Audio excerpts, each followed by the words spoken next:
شیرین امونزاده وزیر مهنت مهاجرت و شغل اهالی تاجیکستان از وظیفه آزاد کرده شد. در این خصوص یک منبع از وزارت مهنت مهاجرت و شغل اهالی تاجیکستان به از پلیوس خبر داد.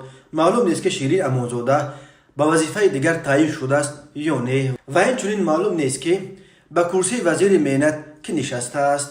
عبدالفتاح شریفزاده سخنگوی رئیس جمهور تاجیکستان در صحبت با از پلیوس خبرها درباره تغییرات کادری را تصدیق کرد ولی گفت حالا رسما فرمانها را به دست نگرفتیم و از این رو مشخصا چیزی گفتن نمیتوانیم.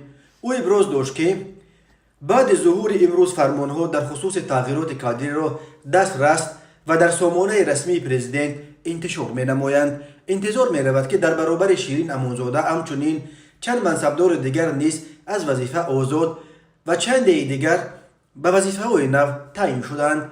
یادآور می شویم که شیرین امونزاده سال 2020 به کرسی وزیر مهنت مهاجرت و شغل اهالی تاجیکستان نشست و یکی از کادرهای جوان و آینده‌دار حکومت گفته می شد.